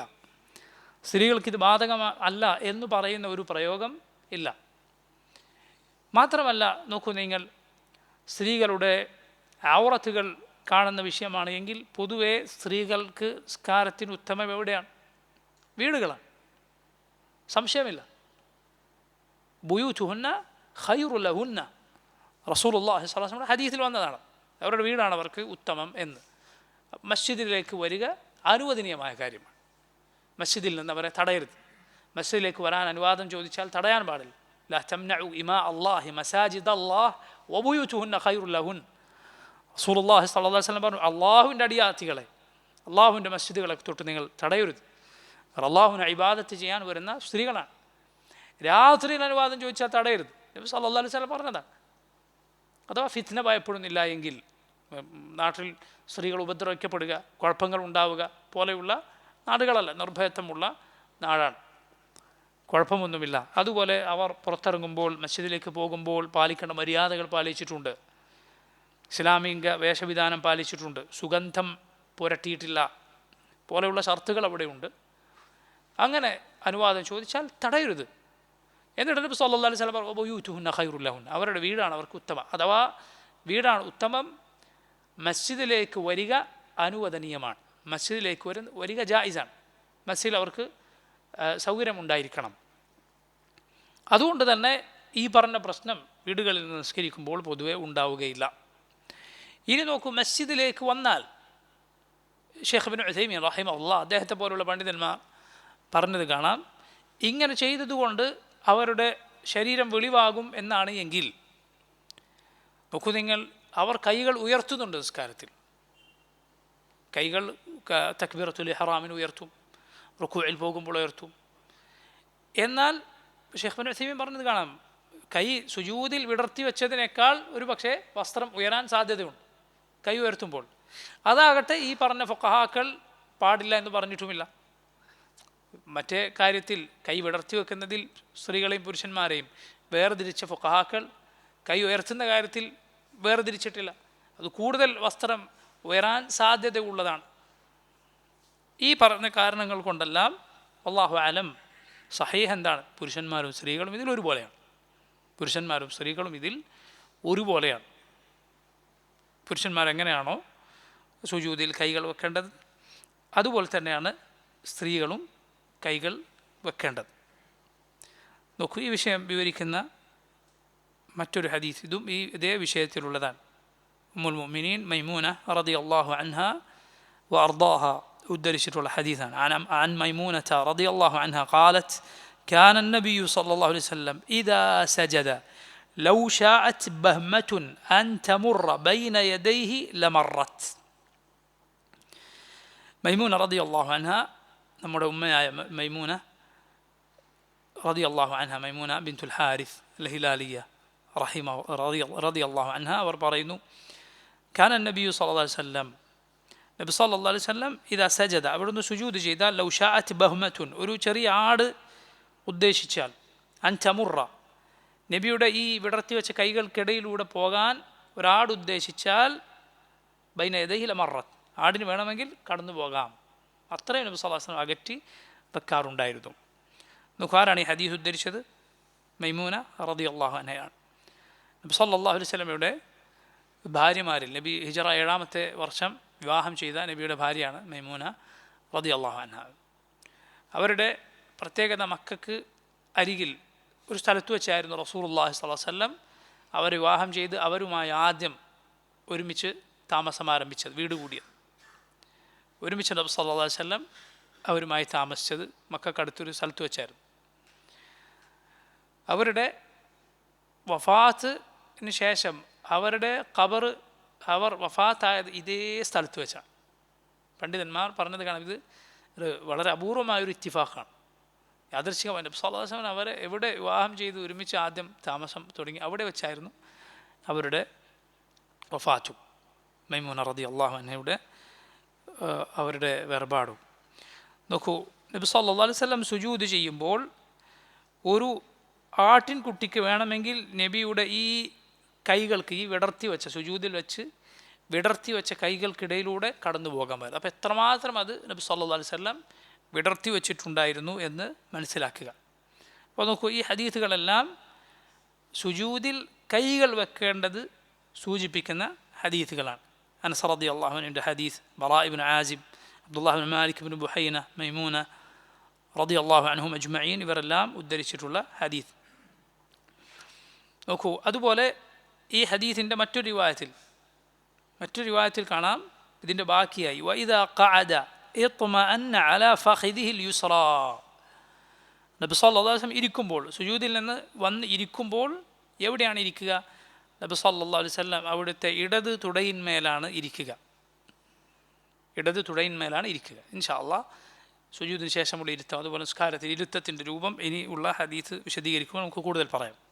أنا عائشة رضي الله عنها قالت, عائشة رضي الله عنها പറയുന്നു, كان رسول الله صلى الله عليه وسلم, അള്ളാഹുവിൻ്റെ റസൂൽ സല്ലല്ലാഹു അലൈഹി വസല്ലം അവിടുന്നായിരുന്നു യഫ്തതിഹു الصلاة بالتكبير, നിസ്കാരം ആരംഭിച്ചിരുന്നത് തക്ബീർ കൊണ്ടായിരുന്നു. നിസ്കാരത്തിൻ്റെ തഹരീമാണ് തക്ബീർ, തഹ്ലീലാണ് തസ്ലീം. നിസ്കാരത്തിൻ്റെ തഹരീം അഥവാ അതിൻ്റെ ഹറാം തക്ബീറോടെയാണ്. ഉംറക്കും ഹജ്ജിനുമെല്ലാം ഹറാം ചെയ്താൽ, ഹറാമിൽ പ്രവേശിച്ചാൽ അതിനു മുമ്പ് പാടുണ്ടായിരുന്നത് പലതും പിന്നെ പാടില്ല. മുടിയെടുക്കരുത്, നഖം വെട്ടരുത്, അവയവങ്ങൾക്കനുസരിച്ച് തുന്നിയ വസ്ത്രം ധരിക്കരുത്, വേട്ടയാടരുത്. പിന്നെ എപ്പോഴാണ് അത് അനുവദനീയമാകുക? തഹ്ലീലോടെ. ഉംറക്കൊക്കെ മുടി വെട്ടിയാൽ, പിന്നീട് തവാഫും സഈമൊക്കെ കഴിഞ്ഞ് മുടി വെട്ടിയാൽ തഹല്ലുലായി. അപ്പോൾ നോക്കൂ, നിസ്കാരത്തിൻ്റെ തഹരീം, അതിൻ്റെ ഹറാം തക്ബീറാണ്. അല്ലാഹു അക്ബർ എന്ന് പറഞ്ഞതോടെ അതിന് മുമ്പ് അനുവദനീയമായത് പലതും പിന്നെ അനുവദനീയമല്ല. സംസാരിച്ചുകൂടാ, ഭക്ഷണം കഴിച്ചുകൂടാ, അതുപോലെ അങ്ങോട്ടും ഇങ്ങോട്ടും നീങ്ങിക്കൂടാ, ഇങ്ങനെ പലതും. എന്നാൽ അത് പിന്നീട് ഹലാലായിത്തീരുന്നത് തസ്ലീമിലൂടെ, സലാം വീട്ടുന്നതിലൂടെ. അപ്പോൾ നോക്കൂ, അത് ആരംഭിച്ചിരുന്നത് തക്ബീറിലൂടെയാണ്. അതുകൊണ്ടാണ് ഒരാൾ ആ തക്ബീർ മറന്നുപോയാൽ ബാത്തിലാണ് നിസ്കാരം. വേറെ ആ നിസ്കാരം അടക്കി നിസ്കരിക്കുക അല്ലാതെ പരിഹാരമില്ല. തക്ബീറത്തുൽ ഇഹ്റാം ഒരാൾ മറന്നാൽ, സഹുവിൻ്റെ സുജൂദ് ചെയ്താൽ വീടുമോ? ഇല്ല. ആ നിസ്കാരം ഒന്നാകെ മടക്കി നിസ്കരിച്ചാൽ അല്ലാതെ തക്ബീറത്തുൽ ഇഹ്റാം, ആദ്യത്തെ തക്ബീർ മറന്നാൽ വേറെ പരിഹാരം ഇല്ല. നോക്കൂ, ആയിഷ റളിയല്ലാഹു അൻഹ പറയുന്നു, നിസ്കാരം തക്ബീർ കൊണ്ട് ആരംഭിക്കും. വൽ ഖിറാഅത ബി അൽഹംദുലില്ലാഹി റബ്ബിൽ ആലമീൻ, പാരായണം റസൂലുള്ളാഹി സ്വല്ലല്ലാഹു അലൈഹി വസല്ലം അൽഹംദുലില്ലാഹി റബ്ബിൽ ആലമീൻ കൊണ്ട് ആരംഭിക്കും. അഥവാ നബി സല്ലല്ലാഹു അലൈഹി വസല്ലം ഖുർആൻ പാരായണം ചെയ്യുക എന്തു പറഞ്ഞിട്ടാണ്? സൂറത്തുൽ ഫാത്തിഹ ഓതിയിട്ടാണ്. അതുപോലെ ഉച്ചത്തിൽ ഓതുന്ന നിസ്കാരങ്ങളിൽ നബി സല്ലല്ലാഹു അലൈഹി വസല്ലമയുടെയും ഖലീഫമാരുടെയും ഒക്കെ പൊതുവെയുള്ള പതിവ് എന്തുകൊണ്ട് തുടങ്ങലാണ്? അൽഹംദുലില്ലാഹി റബ്ബിൽ ആലമീൻ എന്ന് ഉച്ചത്തിൽ ഓതലാണ്. ബിസ്മില്ലാഹിർ റഹ്മാനിർ റഹീം ഉച്ചത്തിൽ ഓതിയാൽ നിസ്കാരത്തിന് എന്തെങ്കിലും കോട്ട സംഭവിക്കുകയില്ല, നിസ്കാരത്തിന് എന്തെങ്കിലും തെറ്റുവരികയില്ല. പക്ഷേ നബി സല്ലല്ലാഹു അലൈഹി വസല്ലമയുടെയും ഖലീഫമാരുടെയും പൊതുവെയുള്ള പതിവ് എന്താണ്? അൽഹംദുലില്ലാഹി റബ്ബിൽ ആലമീൻ ഉച്ചത്തിൽ ഓതുക എന്നതാണ്. അപ്പോൾ നോക്കൂ, വകാന ഇദാ റകഅ, അതുപോലെ ആയിഷ റളിയല്ലാഹു അൻഹ നബിയുടെ റുകൂഇനെ പറ്റി പറയുന്നു. വകാന ഇദാ റകഅ, നബി സല്ലല്ലാഹു അലൈഹി വസല്ലം റുകൂഉ ചെയ്താൽ ലം യുഷ്ഖിസ് റഅസഹു വലം യുസവ്വിബ്ഹു. അല്ലാഹുവിൻ്റെ റസൂൽ സല്ലല്ലാഹു അലൈഹി വസല്ലം റുകൂഉ ചെയ്താൽ ലം യുഷ്ഖിസ് റഅസഹു, അവിടുന്ന് തൻ്റെ ശിരസ്, തല അത് ഉയർത്തിപ്പിടിക്കാറുണ്ടായിരുന്നില്ല. വലം യുസവ്വിബ്ഹു, അത് താഴ്ത്തി വെക്കാറും ഉണ്ടായിരുന്നില്ല. റുകൂഇൽ നബി സല്ലല്ലാഹു അലൈഹി വസല്ലം തല മുകളിലേക്ക് ഉയർത്തുമായിരുന്നില്ല, അതുപോലെ തല താഴ്ത്തി പിടിക്കുക ചെയ്യുമായിരുന്നില്ല. മറിച്ച് നബി സല്ലല്ലാഹു അലൈഹി വസല്ലമയുടെ പിരടിയും അതുപോലെ മുതുകുമെല്ലാം നേർരേഖയിലായിരുന്നു റുക്കൂ ചെയ്യുമ്പോൾ. അതാണ് റുക്കൂഇൻ്റെ അക്മലായ രൂപം. വെള്ളമൊഴിച്ചാൽ വെള്ളം അവിടെ നിൽക്കുന്ന രൂപം, അതാണ് റുക്കൂഇൻ്റെ പരിപൂർണമായ രൂപം. ശരിക്കും ശ്രദ്ധിക്കുക, ഇതാണ് അക്മലായ രൂപം. അതേസമയം ഒരാൾക്ക് സാധിക്കുന്നില്ല, എന്തെങ്കിലും ബുദ്ധിമുട്ടുണ്ട്, അല്ലെങ്കിൽ ഒരാൾക്ക് ആ രൂപത്തിൽ വളഞ്ഞു നിൽക്കുക പരിചയമില്ല, ശീലിച്ചിട്ടില്ല, ഇങ്ങനെ മറ്റോ ആയി ഒരാൾ ശരിക്കും ആ രൂപത്തിൽ വളയാതിരുന്നാൽ റുക്കൂഅ് അയാൾക്ക് ആ റുക്കൂഅ് മതിയാകുമോ? ഇൻഷാ അല്ലാഹ് മതിയാകും. അയാൾ നിസ്കാരം മടക്കി നിസ്കരിക്കേണ്ടതില്ല. അക്മലായ പരിപൂർണമായ രൂപം ഇതാണ്. അതേസമയം ഒരാൾ റുക്കുവിന് വേണ്ടി ഈ മുട്ട് കൈ പിടിച്ച് കുനിഞ്ഞാൽ അയാളൊന്ന് വളഞ്ഞ രൂപത്തിലായാൽ തന്നെ റുക്കൂ ആയിട്ടുണ്ട്. പക്ഷെ അതിൻ്റെ പരിപൂർണമായ രൂപമാണ് ഈ പറഞ്ഞത്. അപ്പോൾ ശരിക്കും റുക്കൂ ചെയ്യാതെ ഈ രൂപത്തിൽ വെള്ളം മുതുകിലൊഴിച്ചാൽ അതവിടെ തന്നെ നിൽക്കാതെ ഒഴിച്ചു പോകുന്ന രൂപത്തിൽ ഒരാൾ ഒന്ന് കുനിഞ്ഞു പോവുകയോ അല്ലെങ്കിൽ ഒന്ന് കുറച്ച് മുകളിലായിപ്പോയോ ചെയ്താൽ അയാൾ നിസ്കാരം ബാത്തിലായി എന്ന് നമുക്ക് പറയാൻ സാധിക്കില്ല. പക്ഷെ അക്മലായ രൂപം എന്താണ്? പരിപൂർണമായ രൂപം അത് നബി സല്ലല്ലാഹു അലൈഹി വസല്ലം ഈ ചെയ്തതുപോലെ നേരെ നബി സല്ലല്ലാഹു അലൈഹി വസല്ലം തല ഉയർത്തിയുമില്ല താഴ്ത്തിയുമില്ല. മുതുകിൽ വെള്ളം ഒഴിച്ചാൽ അത് അവിടെ നിൽക്കും. അത്രയും നേർരേഖയിലായിരുന്നു നബി സല്ലല്ലാഹു അലൈഹി വസല്ലമയുടെ റുക്കൂ. അതാണ് ആയിഷ റളിയല്ലാഹു അൻഹ ഈ പറയുന്നത്. വലാകിൻ ബൈന ദാലിക, അവിടുന്ന് തല താഴ്ത്തുകയും ചെയ്യുകയില്ല ഉയർത്തുകയും ചെയ്യുകയില്ല, മറിച്ച് അതിന് രണ്ടിനുമിടയിലാണ്. وكان إذا رفع رأسه من الركوع لم يسجد حتى يستوي قائما. അള്ളാഹുവിൻ്റെ റസൂൽ സല്ലല്ലാഹു അലൈഹി വസല്ലം റുക്കൂഇൽ നിന്ന് സുജൂദിൽ പോകാറുണ്ടായിരുന്നില്ല നേരെ നിന്നിട്ടല്ലാതെ. എന്ന് പറഞ്ഞാൽ ഇഅ്തിദാൽ നബി സല്ലല്ലാഹു അലൈഹി വസല്ലം ചെയ്തിട്ട് മാത്രമേ സുജൂദിൽ പോവുകയുള്ളൂ. ഇവിടെ മനസ്സിലാക്കേണ്ടത് എന്താണ്? യഥാർത്ഥത്തിൽ നിസ്കാരത്തിലെ കൂടുതൽ പ്രാധാന്യമുള്ള പ്രവർത്തനങ്ങളാണ് റുക്കൂഉം സുജൂദും. അതിനുള്ള തെളിവാണ് ഖുർആനിൽ അല്ലാഹു വർക്കഉ വസ്ജുദു എന്ന് പറഞ്ഞത് കാണാം. നിങ്ങൾ റുക്കൂഉം സുജൂദും ചെയ്യുക. അപ്പോൾ നോക്കൂ, നിസ്കാരത്തിൽ നിൽക്കുക, ഇരിക്കുക, റുക്കൂഉ ചെയ്യുക, സുജൂദ് ചെയ്യുക, ഈ 4 പ്രവർത്തനങ്ങൾ മാത്രമേ ഉള്ളൂ. നിസ്കാരത്തിൽ ഈ 4 പ്രവർത്തനങ്ങളേ ഉള്ളൂ. ലാ ഖാമിസലഹ, അഞ്ചാമതൊന്നില്ല.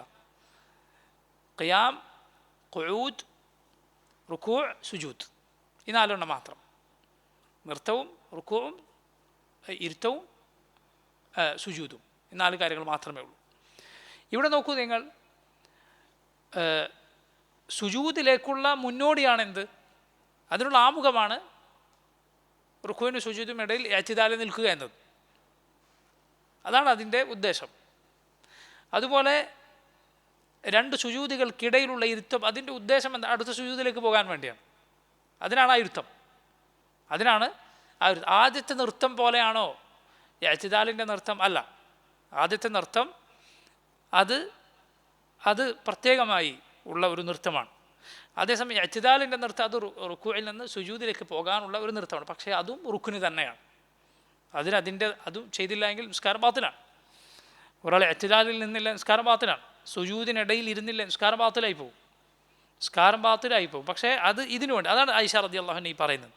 റുക്കൂഇൽ നിന്ന് നേരെ സുജൂദിൽ പോവുകയില്ല, ഇഅ്തിദാലിൽ നിന്നിട്ട് മാത്രമേ റസൂലുള്ളാഹി സ്വല്ലല്ലാഹു അലൈഹി വസല്ലം സുജൂദിലേക്ക് പോവുകയുള്ളൂ. وكان إذا رفع رأسه من السجدة لم يسجد حتى يستوي جالسا. റസൂലുള്ളാഹി സ്വല്ലല്ലാഹു അലൈഹി വസല്ലം സുജൂദിൽ നിന്ന് തല ഉയർത്തിയാൽ ശരിക്ക് ഇരുന്നിട്ടല്ലാതെ പിന്നെ സുജൂദിലേക്ക് പോവുകയില്ല. അപ്പോൾ നോക്കൂ, ഈ സുജൂദിനിടയിലുള്ള ഇരുത്തവും ഇഅ്തിദാലും തുമഅനീനത്തോടെ നിർവഹിക്കേണ്ട പ്രവർത്തനങ്ങളാണ്. തുമഅനീനത്ത് നിർബന്ധമാണ്. എന്താണ് തുമഅനീന? അടങ്ങണം. ഓരോ റുക്നിലും അടങ്ങുക നിർബന്ധമാണ്, അല്ലെങ്കിൽ നിസ്കാരം ശരിയാവുകയില്ല. എന്താണ് അടങ്ങുക എന്ന് പറഞ്ഞാൽ, റുക്കൂഇലേക്ക് പോയാൽ അല്പമെങ്കിലും അവിടെ നിൽക്കണം. പോകലും എഴുന്നേൽക്കലും ഒരേ സമയത്താകാൻ പാടില്ല. പോവുക, എഴുന്നേൽക്കുക, അവിടെ നിൽക്കാതെ നിസ്കാരം ശരിയാവുകയില്ല. അതുപോലെ തന്നെ ഇഅ്തിദാലിൽ അവിടെ നിൽക്കണം, എന്നിട്ടേ സുജൂദിൽ പോകാൻ പാടുള്ളൂ. പലരിലും സംഭവിക്കുന്ന ഗുരുതരമായൊരു തെറ്റാണ്. പോകുന്നുണ്ടാവും, സുജൂദിലേക്ക് പോകും, എഴുന്നേൽക്കും, ഒരല്പം പോലും സുജൂദിൽ നിൽക്കുകയില്ല. റുക്കൂഇൽ പോകും, എഴുന്നേൽക്കും, നിസ്കാരം ശരിയാവുകയില്ല. അല്പമെങ്കിലും അവിടെ നിന്നാൽ മാത്രമേ ശരിയാവുകയുള്ളൂ. പല പണ്ഡിതന്മാരും പറഞ്ഞിട്ടുണ്ട് സുബ്ഹാന റബ്ബിയൽ അലീം എന്ന് പറയുന്ന സമയം എങ്കിലും നിൽക്കണം എന്ന് പല പണ്ഡിതന്മാരും പറഞ്ഞത് കാണാം. ഒരു തവണ പറയുന്ന സമയമെങ്കിലും നിൽക്കണം. യഥാർത്ഥത്തിൽ തുമഅനീനത്ത് എന്നാൽ അല്പമെങ്കിലും നിൽക്കണം, എങ്കിലേ തുമഅനീനത്താവുകയുള്ളൂ, അവിടെ അടങ്ങണം. അപ്പോൾ നോക്കൂ, ഇത് ശ്രദ്ധിക്കണം, പ്രത്യേകിച്ച് ഇഅ്തിദാലിലും സുജൂദിനിടയിലുള്ള ഇരുത്തത്തിലും. കാരണം ഇതിൽ രണ്ടിലും പലരും ഇത് ശ്രദ്ധിക്കാറില്ല. വകാന യഖൂലു ഫീ കുല്ലി റക്അതൈനി അത്തഹിയ്യ. ആയിഷ റളിയല്ലാഹു അൻഹ പറയുകയാണ്, റസൂലുള്ളാഹി സ്വല്ലല്ലാഹു അലൈഹി വസല്ലം ഓരോ 2 റക്അത്തിലും എന്തു പറയാറുണ്ട്? അത്തഹിയ്യാത്ത് പറയാറുണ്ടായിരുന്നു. ഓരോ 2 റക്അത്തിലും റസൂലുള്ളാഹി സ്വല്ലല്ലാഹു അലൈഹി വസല്ലമയുടെ നിസ്കാരങ്ങളിൽ അത്തഹിയ്യാത്ത് ഉണ്ടാകുമായിരുന്നു. വകാന യഫ്രിഷു റിജ്ലഹുൽ യുസ്റാ വയൻസിബു റിജ്ലഹുൽ യുംനാ. നബി സല്ലല്ലാഹു അലൈഹി വസല്ലം അവിടുത്തെ ഇടതുകാൽ യഫ്രിഷ്, അത് വിരിക്കും, ഇടതുകാൽ വിരിക്കും, എന്നിട്ട് അതിൻ്റെ മുകളിൽ ഇരിക്കും. വയൻസിബു റിജ്ലഹുൽ യുംന, വലതുകാൽ നാട്ടിവെക്കും, വലതുകാൽ നാട്ടിവെക്കും. നമ്മൾ ഒന്നാമത്തെ അത്തഹിയാത്തിൽ ഇരിക്കുന്ന ഇരുത്തത്തെക്കുറിച്ചാണ് ആയിഷ റളിയല്ലാഹു അൻഹ ഈ പറയുന്നത്. ശ്രദ്ധിക്കുക, ആ ഇരുത്തത്തിന് എന്തു പറയും? ഇഫ്തിറാഷിൻ്റെ ഇരുത്തം. അഥവാ ഇടതുകാൽ വിരിച്ചിട്ട് അതിന് മുകളിലാണ് നമ്മൾ ഇരിക്കുന്നത്, വലതുകാൽ നാട്ടിവെക്കും. രണ്ടാമത്തെ ഇരുത്തത് ഏതാണ്? അത് തവർറുക്കിൻ്റെ ഇരുത്തമാണ്. തവർറുക്കിൻ്റെ ഇരുത്തം എന്ന് പറഞ്ഞാൽ, വരിഖ് എന്ന് പറഞ്ഞാൽ മനുഷ്യൻ്റെ പിൻഭാഗമാണ്. അത് തറയിൽ വെക്കുന്നു എന്നതുകൊണ്ടാണ് അതിന് തവർറുക്കിൻ്റെ ഇരുത്തം എന്ന് പറയുന്നത്. നമ്മുടെ പിൻഭാഗം തറയിൽ വെച്ച് ഇടതുകാൽ വലതുകാലിൻ്റെ ഉള്ളിലൂടെ പുറത്തേക്ക് കൊണ്ടുവരും, വലതുകാലോ നാട്ടിവെക്കും. അതാണ് തവർറുക്കിൻ്റെ ഇരുത്തം. ഈ ഹദീസിൽ ആദ്യത്തെ ഇരുത്തമേ ആയിഷ റളിയല്ലാഹു അൻഹ പറയുന്നുള്ളൂ. ഇൻഷാ അല്ലാഹ് നമുക്കതേക്കുറിച്ച് വിശദീകരിക്കാം. എന്നാൽ രണ്ടാമത്തെ ഇരുത്തം മറ്റ് ഹദീസുകൾ വന്നിട്ടുണ്ട്. വകാന യൻഹ അൻ ഉഖബത്തി ഷൈത്താൻ, റസൂലുള്ളാഹി സ്വല്ലല്ലാഹു അലൈഹി വസല്ലം ഉഖബത്തു ഷൈത്താൻ വിലക്കിയിട്ടുണ്ട്. ഷൈത്താൻ്റെ ഒരു രൂപമാണ് ഈ ഇരുത്തം, തെറ്റായ ഒരു ഇരുത്തം. ഏതാണ് ആ ഇരുത്തം? ഉഖബത്തു ഷൈത്താൻ എന്നാൽ അതിനെ പണ്ഡിതന്മാർ വിശദീകരിച്ചത് കാണാം. ഒരാൾ തറയിൽ തൻ്റെ പിൻഭാഗം വെച്ചിരിക്കുക. അയാൾ എവിടെയാണ് തൻ്റെ പിൻഭാഗം അമർത്തിയിട്ടുള്ളത്? അത് തറയിലാണ്. എന്നിട്ടോ രണ്ട് കാലുകളും പൊക്കി നാട്ടി വെക്കുക, അഥവാ മുന്നിൽ രണ്ട് കാലും മുട്ടുമടക്കി കാൽപാദം നിലത്തൂത്തി ഇരിക്കുക. ഇത് കാണിച്ചു തരാൻ വകുപ്പില്ല, നിങ്ങൾ ആലോചിച്ച് മനസ്സിലാക്കുക. അതായത് ഒരാൾ തൻ്റെ പിൻഭാഗം തറയിൽ കുത്തിയിരിക്കുക, ഇരു കാലുകൾ കാൽപ്പത്തി നിലത്ത് കുത്തി കാല് മടക്കി, മുന്നിൽ രണ്ട് കാലും മടക്കി വെച്ച് ഇരിക്കുക, കൈകൾ നിലത്ത് കുത്തുക. കൈകൾ, ഈ ഇരിപ്പ് നിസ്കാരത്തിൽ ഇരിക്കുക പാടില്ല. ഉഖബത്തു ഷൈത്താൻ എന്ന് നബി സല്ലല്ലാഹു അലൈഹി വസല്ലം അതിനെ വിശേഷിപ്പിച്ചിരിക്കുന്നു. നിസ്കാരത്തിൽ ഈ ഇരിപ്പ് ഇരിക്കുക പാടില്ല, റസൂലുള്ളാഹി സ്വല്ലല്ലാഹു അലൈഹി വസല്ലം പറഞ്ഞിരിക്കുന്നു. ഇവിടെ ഒരു കാര്യങ്ങൾ വളരെ ശ്രദ്ധിക്കണം. നിസ്കാരത്തിൽ ഇഫ്തിറാഷിൻ്റെ ഇരുത്തമുണ്ട്, തവർറുക്കിൻ്റെ ഇരുത്തമുണ്ട്, അതുപോലെ മുതറബ്ബിഅ ഇരുത്തമുണ്ട്. മുതറബ്ബിഅ ഇരുത്തം എന്ന് പറഞ്ഞാൽ പലരും ഇരുന്നിരുത്തം, അഥവാ ചമ്രം പടിഞ്ഞിരിക്കുക എന്ന് പറയുമല്ലോ, രണ്ട് കാലുകൾ ഇങ്ങനെ കോർത്ത് വെച്ച് ഇരിക്കുക. അങ്ങനെ ഇരുന്നിട്ട് നിസ്കരിക്കുമ്പോൾ നബി സല്ലല്ലാഹു അലൈഹി വസല്ലം അങ്ങനെ ചെയ്തു എന്നൊക്കെ ഹദീസുകളിൽ കാണാം. ഈ രൂപത്തിൽ നബി സല്ലല്ലാഹു അലൈഹി വസല്ലം വിലക്കാത്ത ഇരുത്തം ഒരാൾ അത്തഹിയാത്തിലിരുന്നാൽ അത് മതിയാവും. ഒരു അത്തഹിയാത്തിനു വേണ്ടി അല്ലെങ്കിൽ നിസ്കാരത്തിൽ ഇരിക്കേണ്ട സ്ഥലത്ത് ഇരിക്കുക എന്നതാണ് നിർബന്ധം. ഇരുത്തത്തിൻ്റെ രൂപം സുന്നത്താണ്. ശ്രദ്ധിക്കുക, കാര്യം ശ്രദ്ധിക്കുക. അതുകൊണ്ട് ഒരാൾ ഇഫ്തിറാഷിൻ്റെ ഇരുത്തം, ഇഫ്തിറാഷ് ഇരിക്കേണ്ടടുത്ത് തവറുക്കിൻ്റെ ഇരുത്തായിപ്പോയി, അങ്ങോട്ടും ഇങ്ങോട്ടും ആയിപ്പോയി, അതുകൊണ്ട് നിസ്കാരം ബാത്തിലാകുമോ? ഇല്ല, പേടിക്കേണ്ടതില്ല. ശ്രദ്ധിക്കുക കാര്യം. ഒരാൾ ഒന്നാമത്തെ അത്തഹിയാത്തിൽ ഇരിക്കേണ്ട രൂപത്തിൽ രണ്ടാമത്തെ അത്തഹിയാത്തിൽ ഇരുന്ന് പോയി, അങ്ങോട്ടും ഇങ്ങോട്ടും ആയിപ്പോയി. നിസ്കാരത്തിൽ ഈ ഇരിക്കേണ്ട സ്ഥലത്ത് ഇരിക്കുക എന്നതാണ് നിർബന്ധം. ഇരുത്തത്തിൻ്റെ രൂപമോ സുന്നത്താണ്. എന്നാൽ നബി സല്ലല്ലാഹു അലൈഹി വസല്ലം വിലക്കിയ ഈ രൂപങ്ങളിൽ ഇരിക്കാൻ പാടില്ല. റസൂലുള്ളാഹി സ്വല്ലല്ലാഹു അലൈഹി വസല്ലം വിലക്കിയിട്ടുള്ള രൂപങ്ങളിൽ ഇരിക്കുക പാടില്ല. അതുകൊണ്ട് ഒരാൾ ഇരുന്നിട്ട് നിസ്കരിക്കാൻ, ഒരാൾക്ക് ഏത് രൂപത്തിൽ ഇരുന്നിട്ട് നിസ്കരിക്കാം. ഇഫ്തിറാഷിൻ്റെ ഇരുത്തിരിക്കാം, തവറുക്കിൻ്റെ ഇരുത്തിരിക്കാം, തറബ്ബുഇൻ്റെ ഇരുത്തം ഇരിക്കാം, അതായത് ചമ്രം പടിഞ്ഞിരിക്കുന്ന രൂപം, അങ്ങനെ ഇരിക്കാം, കുഴപ്പമില്ല ഇരുന്നിട്ട് നിസ്കരിക്കുകയാണ് എങ്കിൽ. അതുപോലെ അത്തഹിയാത്തിൻ്റെ ഇരുത്തങ്ങളിൽ ഈ പറഞ്ഞ ഇരുത്തമാണ് നിർബന്ധം, പക്ഷേ അതിൻ്റെ രൂപം അത് സുന്നത്താണ്. ആ സുന്നത്ത് പാലിക്കാൻ നമ്മൾ പരമാവധി ശ്രമിക്കുക. ഇതിങ്ങനെ വേർതിരിച്ച് പഠിക്കുന്നത് എന്തിനാണ്? സുന്നത്തിൻ്റെ വില കുറക്കാൻ അല്ല, അത് വേണമെങ്കിൽ പാലിച്ചാൽ മതി എന്ന അർത്ഥത്തിലല്ല ഈ പറയുന്നതും പഠിപ്പിക്കുന്നതും. മറിച്ച് അതെന്തിനാണ്? അത് നമുക്ക് ഒരുപാട് ഉപകാരമുണ്ടാകും അങ്ങനെ പഠിച്ചാൽ. കാരണം ഒരാൾ മറന്നു പോവുകയോ അല്ലെങ്കിൽ അങ്ങനെ ഇരിക്കാൻ സാധിക്കാതെ വരികയോ ഒക്കെ ചെയ്താൽ എൻ്റെ നിസ്കാരം എന്തോ പറ്റി ബേജാറാകേണ്ടതില്ല. മറിച്ച് അത് നമുക്ക് വളരെ ഉപകാരപ്പെടും, അത് മനസ്സിലാക്കിയാൽ. അപ്പോൾ നോക്കൂ, നബി സല്ലല്ലാഹു അലൈഹി വസല്ലം ഉഖബത്തു ഷൈത്താൻ എന്ന ഒരു ഇരുത്തം വിലക്കിയിരിക്കുന്നു നിസ്കാരത്തിൽ. അതേ ഇരുത്തമാണ് ഒരാൾ തൻ്റെ പിൻഭാഗം നിലത്ത് കുത്തുക, കാലുകൾ രണ്ടും മുന്നിൽ കാൽപാദം നിലത്ത് വെച്ച് കാൽ മടക്കി നാട്ടി വെക്കുക, കൈ രണ്ടും നിലത്തും കൈ രണ്ടും തറയിൽ വെക്കുക. ഈ ഇരുത്തം റസൂലുള്ളാഹി സ്വല്ലല്ലാഹു അലൈഹി വസല്ലം നിസ്കാരത്തിൽ ഇരിക്കുക വിലക്കിയ ഇരുത്തമാണ്. ഉഖബത്തു ഷൈത്താൻ എന്ന് നബി സല്ലല്ലാഹു അലൈഹി വസല്ലം വിശേഷിപ്പിച്ച ഇരുത്തമാണ്. വയൻഹ അൻ യഫ്തരിശ റജുലു ദിറാഇഹി ഇഫ്തിറാശ അസ്സബ്, അത് നേരത്തെ പറഞ്ഞ കാര്യമാണ്. സുജൂദിൽ തൻ്റെ ദിറാ, കൈപ്പത്തിക്ക് ശേഷമുള്ള ഭാഗം സബുഇനെ പോലെ, സബു എന്നാൽ വന്യജീവികൾ, സിംഹവും അതുപോലെ കടു, ഇതൊക്കെ ഇരിക്കുന്ന നിങ്ങൾ കണ്ടിട്ടുണ്ടാവും, കൈ ഇങ്ങനെ പരത്തി വെച്ചിട്ട്. അങ്ങനെ സുജൂദ് ചെയ്യുക നബി സല്ലല്ലാഹു അലൈഹി വസല്ലം വിലക്കിയിരിക്കുന്നു. വകാന യഖ്തിമു സ്വലാത്ത ബിത്തസ്ലീം, റസൂലുള്ളാഹി സ്വല്ലല്ലാഹു അലൈഹി വസല്ലം സലാം വീട്ടിക്കൊണ്ടാണ് നിസ്കാരം പൂർത്തിയാക്കാറുണ്ടായിരുന്നത്. തക്ബീറിൽ തുടങ്ങി തസ്ലീം വരെ ആയിഷ റളിയല്ലാഹു അൻഹ ഈ ഹദീസിൽ നമുക്ക് ചുരുങ്ങിയ രൂപത്തിൽ പറഞ്ഞു തന്നിരിക്കും. നബി സല്ലല്ലാഹു അലൈഹി വസല്ലം വിലക്കിയ ആ ഉഖബത്തു ശൈത്താൻ എന്ന് വിശേഷിപ്പിച്ച ഇരുത്തത്തെക്കുറിച്ച് നിങ്ങൾ ആലോചിക്കുക. അതും പൊതുവെ മൃഗങ്ങൾ അങ്ങനെ ഇരിക്കാറുണ്ട്. നിങ്ങൾ നോക്കൂ, നിങ്ങൾ മൃഗങ്ങൾക്കുണ്ടായിരുത്തം മുന്നിൽ കാലുകളിങ്ങനെ കാലുകൾ നാട്ടിവെച്ച് പിൻഭാഗം നിലത്ത് വെച്ച് കൈ കുത്തിയിട്ടുള്ള ഇരുത്തം, അത് മൃഗങ്ങൾക്ക്, അത് വന്യജീവികൾക്കുള്ള ഇരുത്തമാണ്. ഇനി നോക്കൂ നിങ്ങൾ, ഇഫ്തിറാഷിൻ്റെയും തവറുക്കിൻ്റെയും ഇരുത്തം, അതേക്കുറിച്ച് പറഞ്ഞ് നമുക്ക് അവസാനിപ്പിക്കാം. എപ്പോഴാണ് ഇഫ്തിറാഷിൻ്റെ ഇരുത്തം ഇരിക്കേണ്ടത്, എപ്പോഴാണ് തവറുക്കിൻ്റെ ഇരുത്തം ഇരിക്കേണ്ടത്? ഇഫ്തിറാഷിൻ്റെ ഇരുത്തം എന്നാൽ നേരത്തെ പറഞ്ഞു, നമ്മൾ ഇടത് കാൽ മടക്കി വെച്ച് ഇടത് കാലമേൽ ഇരിക്കുക, അതാണ് ഇഫ്തിറാഷിൻ്റെ ഇരുത്തം.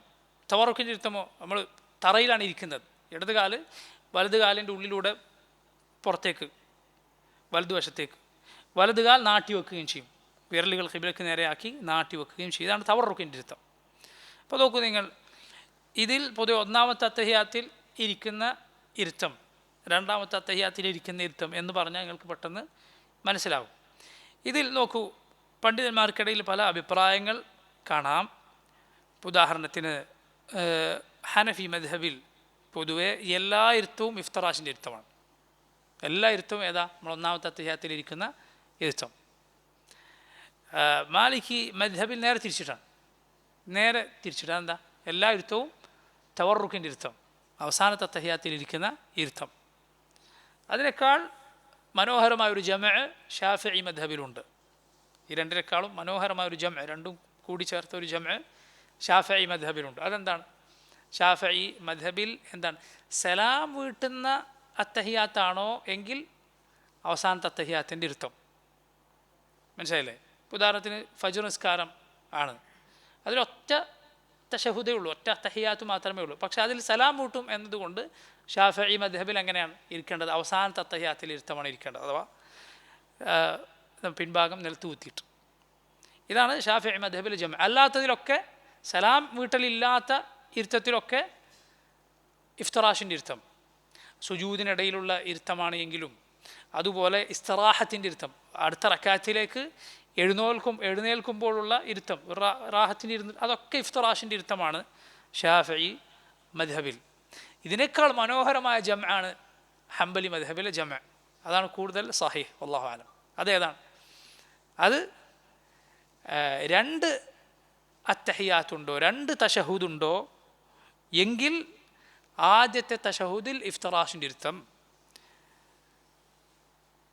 രണ്ടാമത്തേതിൽ തവറുക്കിൻ്റെ ഇരുത്തം. അപ്പം പൊതുവേ ഒക്കെ ഇഫ്തിറാഷിൻ്റെ ഇരുത്തമാണ്, അഥവാ ഇടത് കാലിൻ്റെ മുകളിലാണ് ഇരിക്കേണ്ടത്.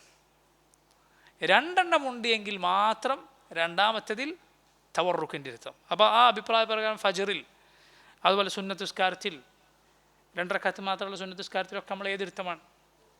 ഇടത് കാലിൻ്റെ മുകളിൽ ഇരിക്കുക, വലത് കാൽ നാട്ടി വെക്കുക. 2 തശഹുദുണ്ടോ എങ്കിൽ താഴെ ഇരിക്കുക, ഇടത് കാൽ വലത് കാലിൻ്റെ ഉള്ളിലൂടെ കൊണ്ടുപോയി വലത് കാൽ നാട്ടി വെക്കാൻ തവറുക്കിൻ്റെ ഇരുത്തം, അവസാനത്തെ തഹിയാത്ത്. വല്ലാഹു അലം, ഇതാണ് കൂടുതൽ സഹീഹ്. ചില ഹദീസുകൾ, അബൂ ഹമീദ് സാഇദി റളിയല്ലാഹു അൻഹുവിൻ്റെ ഹദീസുകളിലൊക്കെ വന്നിട്ടുള്ള രൂപം ഇതാണ്. പക്ഷേ ഞാൻ നേരത്തെ പറഞ്ഞ കാര്യങ്ങളെല്ലാവരും ഓർക്കുക. ഈ രൂപം അത് അങ്ങോട്ടും ഇങ്ങോട്ടും ഒരാൾക്ക് ആയിപ്പോയാൽ നിസ്കാരത്തിന് എന്തെങ്കിലും സംഭവിക്കുകയില്ല എന്ന കാര്യം പ്രത്യേകം ഓർക്കുക. വല്ലാഹുൽ മുവഫിഖ് വഹുവ അലം. സല്ലല്ലാഹു വസല്ലം വബാറക അലാ അബ്ദിഹി വറസൂലിഹി നബിയുനാ മുഹമ്മദിൻ വആലിഹി വസഹ്ബിഹി അജ്മഈൻ. സുബ്ഹാനക അല്ലാഹുമ്മ വബിഹംദിക അഷ്ഹദു അൻ ലാ ഇലാഹ ഇല്ലാ അൻത അസ്തഗ്ഫിറുക വഅതൂബു ഇലൈക്. അസ്സലാമു അലൈക്കും വറഹ്മത്തുള്ളാഹി വബറകാതുഹു.